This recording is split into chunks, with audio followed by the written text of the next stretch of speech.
papuri sa kaitaasan, siya'y papurihan, Diyos ng lahat.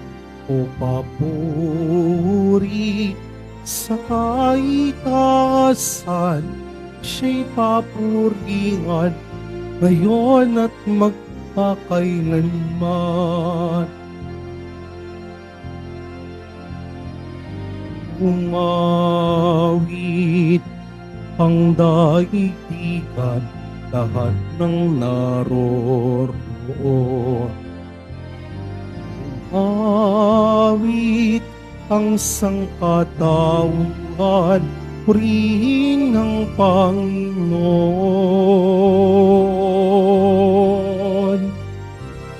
Papuri sa kaitaasan, siya'y papurihan, Diyos ng lahat.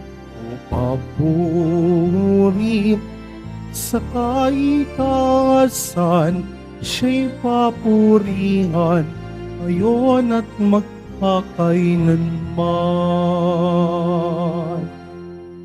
Sa ngalan ng Ama at ng Anak at ng Espiritu Santo. Amen. Ang pagpapala ng ating Panginoong Hesukristo, ang pag-ibig ng Diyos Ama, at ang pakikipagkaisa ng Espiritu Santo, naway sumainyong lahat. At sumaiyo rin. Mga kapatid kay Kristo at mga kadiboto, sa araw na ito ay ating ginugunita si Santa Monica. Tayo pong lahat ay tinipon ng ating Nuestro Padre Jesus Nazareno bilang kaanib ng angka ng Diyos. Tinipon niya tayong lahat sapagkat mahal niya tayo. Kaya dumulog po tayo sa ating maawaing Panginoon na nagpapatawad ng lubos.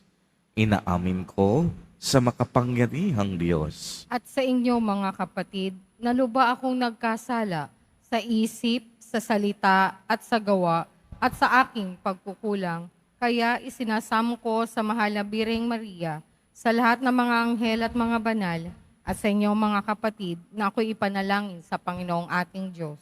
Kaawaan tayo ng makapangyarihang Diyos. Patawarin tayo sa ating mga kasalanan at patnubayan tayo sa buhay na walang hanggan. Amen. Panginoon, kaawaan mo kami. Panginoon, kaawaan mo kami. Kristo, kaawaan mo kami. Kristo, kaawaan mo kami. Panginoon, kaawaan mo kami. Panginoon, kaawaan mo kami. Manalangin tayo. Ama naming makapangyarihan, dinaramayan mo ang mga nagdadalamhati, ang matimiyas na pagluha ni Santa Monica ay tinugon mo ng pagbubunsod na magbagong buhay si Agusting anak niya bilang tugon sa kanilang magkatuwang na pananalangin. Loobin mong aming tangisan ang pagsuway namin at maramatin mong ang kapatawaran mo ay aming kamtin sa pamamagitan ni Hesukristo kasama ng Espiritu Santo magpa sa walang hanggan. Amen. Magsiupo po ang lahat.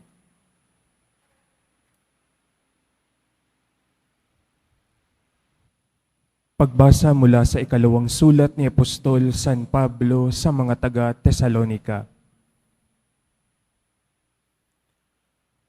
Tungkol naman sa pagparito ng ating Panginoong Hesukristo at sa pagtitipon niya sa atin, ipinamamanhik namin sa inyo mga kapatid na huwag kayong magugulat agad o mababahala sa balitang dumating na ang araw ng Panginoon. Huwag kayong maniniwala kahit sabihin nilang ito'y hula o payag o kaya'y sulat na galing sa amin. Sa anumang paraan, huwag kayong padadaya kanino man. Tinawag kayo ng Diyos sa pamamagitan ng mabuting balitang ipinahayag namin sa inyo upang makasama sa kalwalhatian ng ating Panginoong Hesukristo. Kaya nga, mga kapatid, manatili kayong matatag sa mga katotohanang itinuro namin sa inyo, maging sa salita o sa sulat.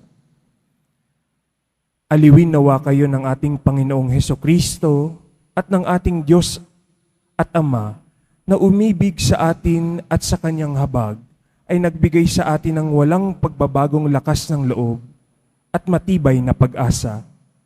Bigyan nawa kayo ng matatag na kalooban upang inyong maipahayag at maisagawa ang lahat ng mabuti. Ang salita ng Diyos. Salamat sa Diyos. Panginooy paririto upang hatulan niya tayo. Panginooy paririto upang hatulan niya tayo. Panginooy siyang hari sa daigdig ay sabihin, sanlibutay matatag na, kahit ito ay ugain. Sa paghatol sa nilikha, lahat ay pantay sa paningin. Panginooy paririto upang hatulan niya tayo. Lupa't langit ay magsaya, umugong ang kalaliman. Lahat kayo na nilikhang nasa tubig ay magdiwang. Ang bukirin at lahat ang naroon ay sumigaw. Panginooy paririto upang hatulan niya tayo. Pati mga punong kahoy sa galak ay mag-awitan. Ang puon ay pupurihin pagkat siya ay daratal. Paririto sa daigdig upang lahat ay hatulan. Tapat siya kung humatol at lahat ay pantay-pantay. Panginooy paririto upang hatulan niya tayo. Magsitayo po ang lahat.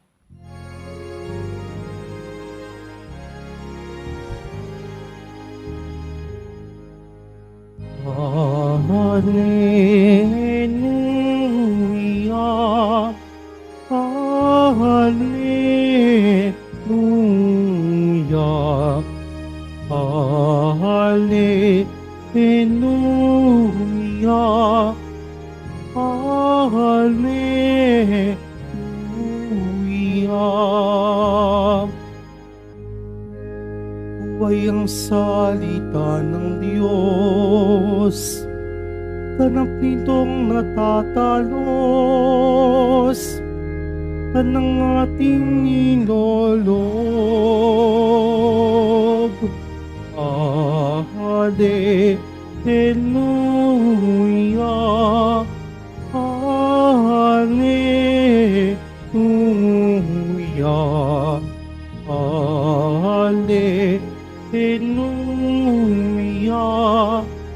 Hallelujah.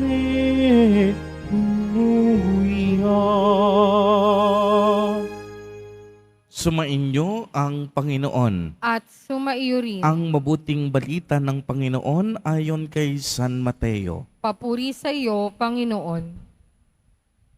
Noong panahong iyon, sinabi ni Jesus, sa aba ninyo, mga eskriba at mga pariseyo, mga mapag-imbabaw, ibinibigay ninyo ang ikapo ng gulaying walang halaga, ngunit kinaliligtan ninyong isagawa ang lalong pinakamahalagang aral sa kautusan, ang katarungan, ang pagkahabag, at ang katapatan. Tamang gawin ninyo ang mga ito, ngunit huwag naman ninyong kaliligtaang gawin ng iba. Mga bulag na taga-akay, sinasala ninyo ang niknik ng inyong inumin, ngunit nilulunok ninyo ang kamelyo. Sa aba ninyo, mga eskriba at mga pariseyo, mga mapag-imbabaw, nililinis ninyo ang labas ng tasa at ng pinggan, ngunit ang loob nito'y puno ng mga nahutot ninyo dahil sa kasakiman at pagsasamantala. Bulag na pariseyo, linisin mo muna ang mga nasa loob ng tasa at ng pinggan at magiging malinis din ang labas nito. Ang mabuting balita ng Panginoon. Pinupuri ka namin, Panginoong Hesukristo. Magsiupo po ang lahat. Magandang umaga po sa inyong lahat, mga kapatid kay Kristo. Sa lahat po ng ating mga taga-subaybay sa iba't ibang online platforms at sa lahat ng ating mga kadiboto sa iba't ibang panig ng Pilipinas at maging sa buong mundo kung saan tayo ay naaabot ngayon ng ating live streaming. Mapayapang umaga din po sa inyong lahat. Purihin at dakilain natin ang ating Panginoon, ang mahal na poong Jesus Nazareno. Mga kapatid kay Kristo at mga kadiboto, malugod po namin kayong tinatanggap sa Basilica Minor at Pambansang Dambana ni Jesus Nazareno. Kaalinsunod po ng tema ng Ebanghelyo natin kahapon ay patuloy ang panawagan at paanyaya na ni Jesus Nazareno sa ating lahat na tayo ay magpakatotoo.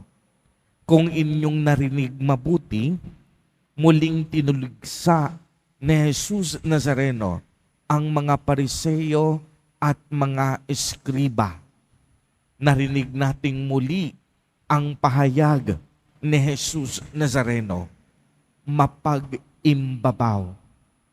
Bakit?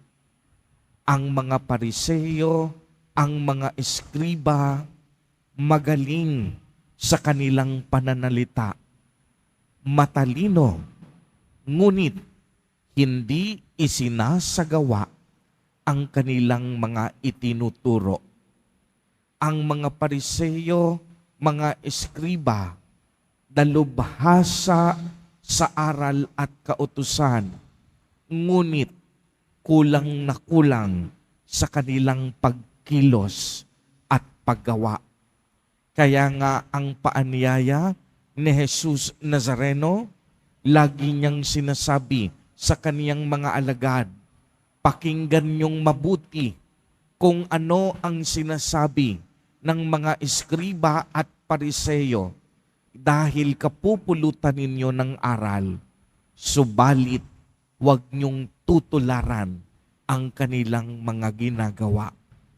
Sapagkat sa halip na ang mga eskriba at Pariseo ang manguna sa kabutihan at kagandahang asal, sila pa mismo ang nangunguna sa kasakaman at pag-iimbot sa kapwa. Ang mga Pariseo at mga eskriba, iniaangat nila ang kanilang sarili upang papurihan at parangalan ng tao. Nakatutok sila hindi sa Diyos, kung hindi sa kanilang mga sarili. Kabaligtaran ito ng buhay ni Jesus Nazareno. Sapagkat si Jesus, bagamat siya'y Diyos, hindi niya pinilit na siya'y maging kapantay ng Diyos. Subalit anong ginawa niya? Hinubad niya ang lahat ng katangian ng pagiging isang Diyos. At nang siya'y pumasok sa ating kasaysayan, namuhay siya na parang isang alipin upang paglingkuran tayo. Nakita natin kay Jesus Nazareno, ang isang Diyos, nagkatawang tao, nagpakumbaba. Ang lahat ng kaniyang mga iniutos, ang lahat ng kaniyang mga pangaral ay kaniyang isinagawa. Lahat ng kaniyang mga itinuro sa kaniyang mga alagad, nakitang unang-una sa kaniyang sarili. Dahil ang naging buhay niya, buhay ng isang tunay na naglilingkod. At ito ay kabaligtaran ng mga buhay ng mga Pariseo at eskriba. Dahil tanging sarili lamang nila ang kanilang iniisip at hindi ang kapakanan ng kanilang kapwa, lalong-lalo na ang mga mahihirap sa kanilang lipunan. Kaya nga akmang-akma din ang ipinagdiriwang natin sa araw na ito, si Santa Monica, ang ina ni San Agustin. Kung inyong babalikan ang kaniyang kasaysayan, si Santa Monica hindi napagod magdasal. Hindi siya napagod humiling sa Diyos para sa pagbabago ng kaniyang anak na si San Agustin. Dahil sa pasimulay, ang buhay ni San Agustin ay isang buhay na hindi kasiya-siya at hindi kalugod-lugod sa Diyos. Si San Agustin naging makamundo. Si San Agustin napuno ng kasalanan. Subalit si Santa Monica, kahit kailan, hindi niya sinukuan ang kaniyang anak. Patuloy ang kaniyang pagdarasal sa kabila ng napakahabang panahon at hindi rin nagtagal at ang kaniyang anak sa pamamagitan ng kaniyang panalangin ay nagbago ng buhay, tinawag ng Diyos at naging San Agustin ng Hippo. Ito ang buhay na nais ni Jesus sa ating lahat. Buhay na punong-puno ng pagpapakumbaba. Buhay na kung saan tayo ay nagtitiwala sa awa at habag ng Diyos. Isang buhay na kung saan hindi sarili ang iniisip, kung hindi ang kapakanan ng kapwa at higit na nangangailangan. Isang buhay na hindi mapag-imbabaw, hindi mapagkunwari, hindi pakitang tao lamang, subalit isang buhay na umaasa at nagtitiwala sa ating Panginoon. Amen. Purihin at dakilain natin ang ating Panginoon, ang mahal na poong Jesus Nazareno. Magsitayo po ang lahat.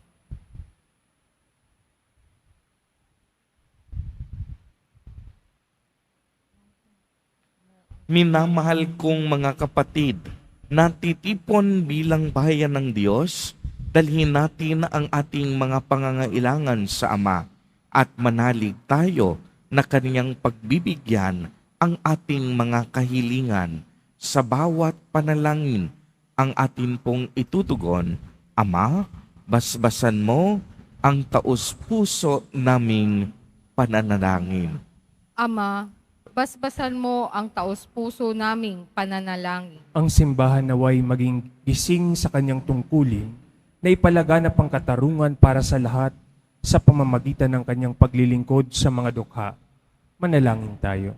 Ama, basbasan mo ang taos-puso naming pananalangin. Ang mga opisyal ng gobyerno naway maging tapat sa kanilang pagbibigay ng serbisyo at pagsasakatuparan ng mga programa para sa mga mahihirap at napapabayaan. Manalangin tayo. Ama, basbasan mo ang taos-puso naming pananalangin. Ang mga empleyado at mga manggagawa naway maging magalang at magpakatotoo sa isa't isa. Manalangin tayo. Ama, basbasan mo ang taos-puso naming pananalangin. Ang mga may sakit at may kapansanan naway makatagpo ng paglingap at kapanatagan mula sa kanilang mga pamilya at mga kaibigan. Manalangin tayo. Ama, basbasan mo ang taos-puso naming pananalangin. Ang mga lumisan na sa buhay na ito naway magkaroon ng walang hanggang kaligayahan sa piling ng mga banal sa kalangitan. Manalangin tayo. Ama, basbasan mo ang taos-puso naming pananalangin.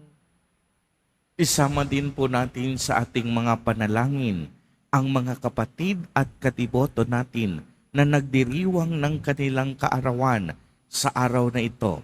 Ang mga mag-asawang nagdiriwang ng anibersaryo ng kanilang mga kasal. Ang mga kapamilya at kamag-anak natin na may sakit at may malubhang karamdaman. Gayon din ang mga taong nagugutom at walang makain. Naway ingatan, patnubayan, at basbasan silang lagi ni Jesus Nazareno. Manalangin tayo. Ama, basbasan mo ang taos-puso naming pananalangin. Ama naming nasa langit, palalimin mo ang aming pananampalataya upang umunlad kami sa iyong pag-ibig at lagi kaming maglingkod sa iyo ng may kagandahang loob at katapatan sa aming puso. Hinihiling namin ito sa pamamagitan ni Kristo na aming Panginoon. Amen. Magsiupo po ang lahat.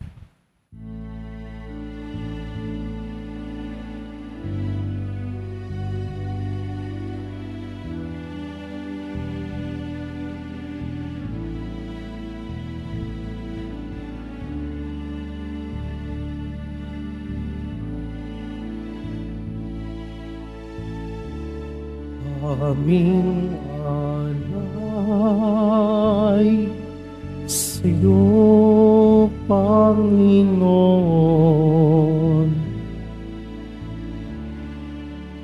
Ang tinapay at anak na iyong kaloob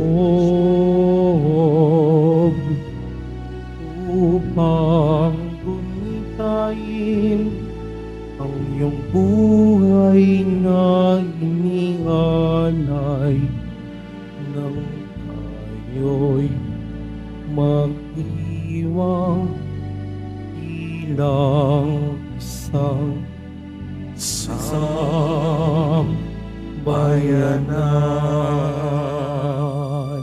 Magsitayo po ang lahat. Manalangin kayo mga kapatid upang ang paghahain natin ay kalugdan ng Diyos amang makapangyarihan. Tanggapin nawa ng Panginoon itong paghahain sa iyong mga kamay, sa kapurihan niya at karangalan, sa ating kapakinabangan at sa buong sambayanan niyang banal. Ama naming lumikha, inihahain namin ang mga alay sa iyong dambana.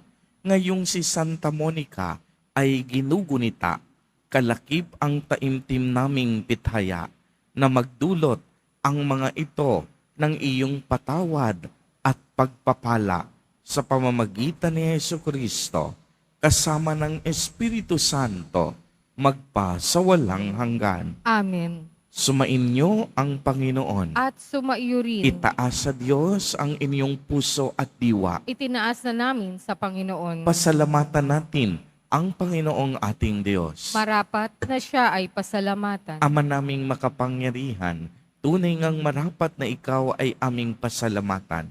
Ang pagpaparangal sa iyong kabutihay, lagi mong pinapaalingaw sa iyong sambayanan sa pagkakaroon ng mga kaanib na maaasahan at tapat tulad mo sa pananagutan upang magbunga ang punyagi ng iyong anak na sa iyong pag-ibig kami makatulad. Ang mga banal na tao'y tumutulong sa lahat sa pagbibigay halimbawa't pananalangin wagas. Kaya kaisa ng mga anghel na nagsisiawit ng papuri sa iyo, nang walang humpay sa kalangitan, kami nagbubunyi sa iyong kadakilaan. Santo, Santo, Santo, Panginoong Diyos ng mga hukbo, napupuno ang langit at lupa ng kadakilaan mo, o sana sa kaitaasan. Pinagpala ang naparirito sa ngalan ng Panginoon, o sana sa kaitaasan. Magsiluhod po ang lahat. Ama naming banal, ikaw ang bukal ng tanang kabanalan. Kaya't sa pamamagitan ng iyong Espiritu, ay gawin mo pong banal ang mga kaloob na ito upang para sa amin ay maging katawan at dugo ng aming Panginoong Jesucristo. Bago niya pinagtiisang kusang loob na maging handog, hinawakan niya ang tinapay, pinasalamatan kaniya, pinagati-hati niya iyon, iniabot sa kaniyang mga alagad at sinabi, tanggapin ninyong lahat ito at kanin. Ito ang aking katawan na ihahandog para sa inyo.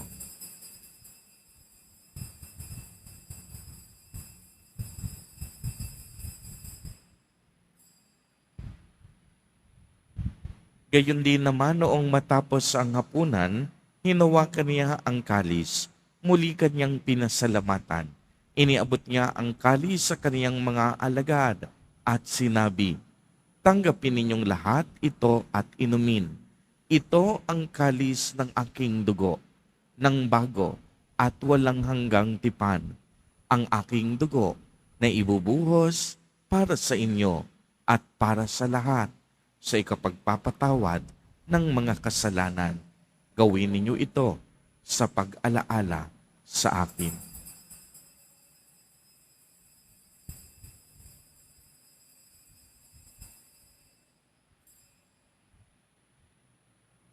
Magsitayo po ang lahat. Ang misteryo ng pananampalataya. Si Kristo'y namatay, si Kristo'y nabuhay, si Kristo'y babalik sa wakas ng panahon. Ama, ginagawa po namin ngayon ang pag-alaala sa pagkamatay at muling pagkabuhay ng iyong anak. Kaya't iniaalay namin sa iyo ang tinapay na nagbibigay buhay at ang kalis na nagkakaloob ng kaligtasan. Kami po'y nagpapasalamat dahil kami iyong minarapat na tumayo sa harap mo para maglingkod sa iyo. Isinasamo namin na kaming magsasalo-salo sa katawan at dugo ni Kristo ay mabuklod sa pagkakaisa sa pamamagitan ng Espiritu Santo. Ama, lingapin mo ang iyong simbahang laganap sa buong daigdig. Puspusin mo kami sa pag-ibig kay isa ni Francisco na aming Santo Papa at ni Jose na aming Obispo at ng Tanang Kaparian. Alalahanin mo rin ang mga kapatid naming nahimlay nang may pag-asang sila'y muling mabubuhay. Gayon din ang lahat ng mga pumanaw. Kaawaan mo po sila at patuloyin sa iyong kaliwanagan. Kaawaan mo at pagindapatin kaming lahat na makasalo sa iyong buhay na walang wakas, kay isa ng mahal na Birheng Maria na ina ng Diyos, ng kabiyak ng puso niyang si San Jose, kay isa ng mga apostol at ng lahat ng mga banal na namuhay dito sa daigdig ng kalugod-lugod sa iyo. Maipagdiwang nawa namin ang pagpupuri sa ikararangal mo sa pamamagitan ng iyong anak na aming Panginoong Hesu Kristo. Sa pamamagitan ni Kristo, kasama niya at sa Kaniya, ang lahat ng parangal at papuri ay sa iyo, Diyos amang makapangyarihan, kasama ng Espiritu Santo, magpa sa walang hanggan. Amen. Sa tagubilin ng mga nakagagaling na utos at turo ni Jesus na Panginoon natin at Diyos, ipahayag po natin ng lakas loob. Ama namin, sumasalangit ka. Sambahin ang ngalan mo, mapasa amin ang kaharian mo, sundin ang loob mo dito sa lupa para nang sa langit.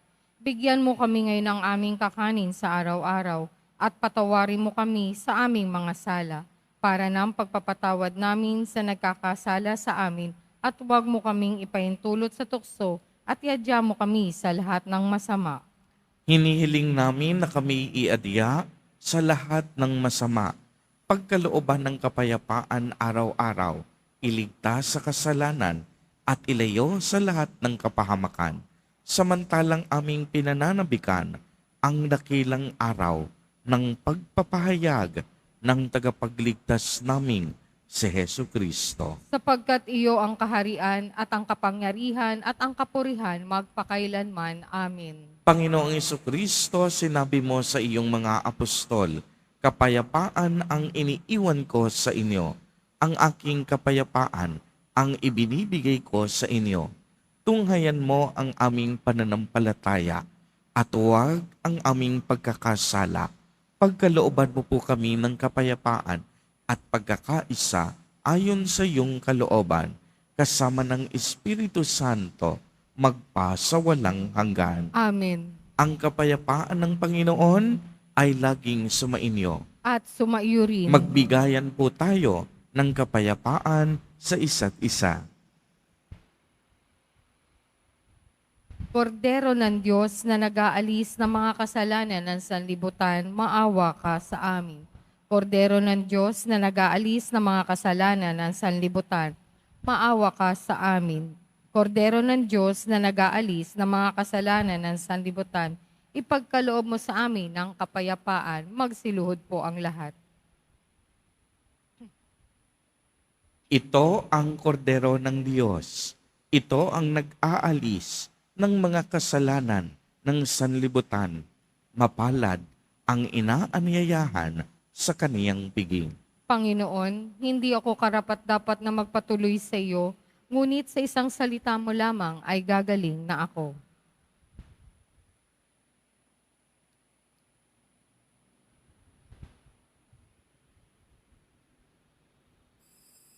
Para sa lahat ng tatanggap ng banal na komunyon, sasagot po tayo ng amen pagkasabi ng pari o ng lay minister ng katawan ni Kristo at isubo agad sa bibig bago umalis sa harapan ng pari o lay minister. Sumunod po tayo.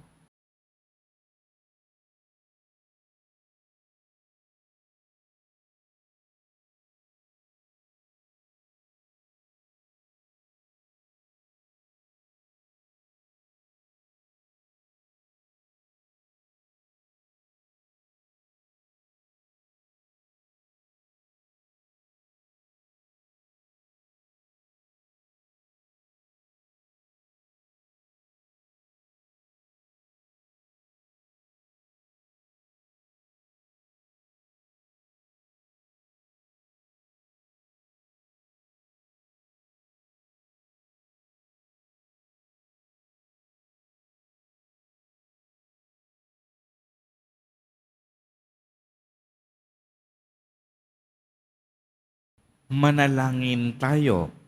Ama naming mapagmahal, ang mga banal na pakikinabang ngayong si Santa Monica ay pinararangalan ay magdulot nawa ng liwanag at alab sa aming buhay upang maging maningas ang mga hangarin naming maging banal at maging masagana ang mga ginagawa naming kabutihan sa pamamagitan ni Jesucristo, kasama ng Espiritu Santo, magpasawalang hanggan. Amen. Sumainyo ang Panginoon. At sumaiyo rin. Pagbabasbas, mahal na Poong Jesus Nazareno, inihayag mo sa pamamagitan ng krus ang walang maliw na pag-ibig ng Diyos sa sangkatauhan. Pakinggan mo ang kahilingan ng iyong angkan na nagsusumamo sa iyo. Makamtanawa nila ang iyong katugunan at tanggapin ang kasagutan na may utang na loob na tinatanaw. Basbasan din po ninyo ang mga daladala nilang mga imahen at dasalan. Sa pamamagitan ng bendisyon na ito, naway maalala nila ang mga pangako nila noon sa binyag na ikaw ang kanilang iibigin at paglilingkuran bilang Panginoon magpasawalang hanggan. Amen. At pagpalain po kayong lahat at ng inyong buong pamilya ng makapangyarihang Diyos, Ama, Anak, at Espiritu Santo. Amen. Humayo kayong taglay ang pag-ibig at kapayapaan ng Poong Jesus Nazareno. Salamat sa Diyos.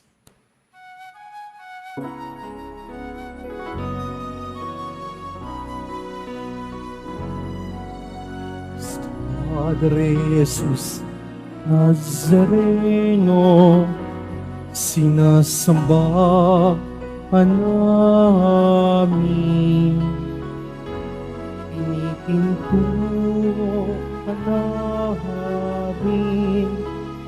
Araw mo aming buhay at kaligtasan, Nuestro Padre Jesus Nazareno, iligtas mo kami sa kasalanan. Ang krus mong pinamatayan sa gisag ng aming kaligtasan. Nuestro Padre Jesus Nazareno, Nazareno, dinarangal ka namin. Nuestro Padre Jesus Nazareno, inuwalhati ka namin. Nuestro Padre Jesus Nazareno, dinarangal ka namin. Nuestro Padre Jesus Nazareno, inuwalhati namin.